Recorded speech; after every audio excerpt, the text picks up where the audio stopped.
What? Yes. The context is not getting... 1 in 3 Nigerians say they personally know someone who's been kidnapped. Yeah, you have These a are stunning still- statistics. Amnesty, Human Rights Watch. Yes. I've Amnesty... literally got the quote right here. Quote it. The authorities' failure has allowed impunity to flourish and the killings to spread to many parts of the country. Source. Amnesty International, February 8th, 2026. Well, I'm not aware of that one. So how can we take anything seriously you say tonight in his defense? So what you've just watched is Mehdi Hassan using Daniel Bwala's ass to wipe the floor and then handing it to him on a platter. Because these guys, all they've had in the past is this so-called journalists in Nigeria who tickle their tummies and don't ask them any questions, just throw softballs at them.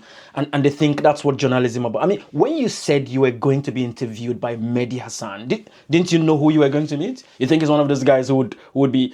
You see, one of the things, when people ask me if there's hope about Nigeria, one of the things that really break my heart is the fact that we've lost... Now, there's no independent three arms of government anymore. It's just all in one. And so the other hope that we're thinking we had is the journalists and the voice of the people. And that is also fast eroding. It's difficult. I mean, the likes of Rufai and others do their bits, but it's hard to see journalists who would ask tough questions independent. And you wouldn't blame them because, I mean, these guys can do anything. And so for the first time in a long time, he has had someone ask him real questions, someone who comes with the receipts to ask real questions. And then suddenly it's funny. All he does is to laugh and say, I'm not aware of that. Quoting you your own words in a couple of years ago. And then for stomach infrastructure, everything is fine now. And now you're in the government now and everything is fine. When you guys go about doing these things, one thing I need you to understand is you're not just disgracing yourself and your generation. You're disgracing an entire people known for excellence across the entire world. Nigerians across the globe are highly respected, people who are making significant impacts in strong and important places. But these are the clowns who go about representing. These are the people we call our leaders. Someone like this. Look at how silly you made yourself look in this interview. I won't be surprised. You would have people who would go about praising you on social media and be telling you, Megida, Kakoya musu Megida, Kanuna musu Megida. They are going to tell you that, I'm sure. Yeah? But the fact remains that every time you guys go about doing this nonsense, just know that there's an entire people, proud, respected people, that you're dragging into the mud for your selfish reasons.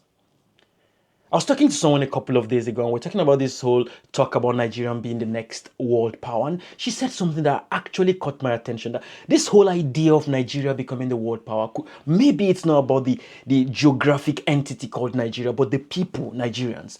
And if you look around the entire world, the impact being made by Nigerians, actually, you could argue that we are gradually becoming the next world power. But with these people going about disgracing themselves all in the name of being our leaders, and I hope they take lessons from things like this. If you've not watched it, I bet if this is the last thing you're going to do, just sit down and watch this interview with Mehdi Hassan. What an excellent legend Mehdi is. I don't agree with him on everything. There are a lot of things he says and a lot of interviews he does that I did, which is human, really. My wife, I don't agree with my wife about everything, let alone Mehdi Hassan. So that's okay.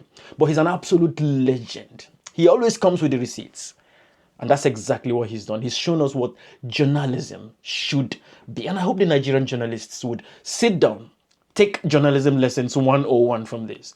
So that when these guys come before you and try to intimidate you with all their nonsense that they come about spouting, you would have come prepared with facts. They kept quoting him his own words. And when it hits hard, he will laugh. I'm not aware of that. Nonsense.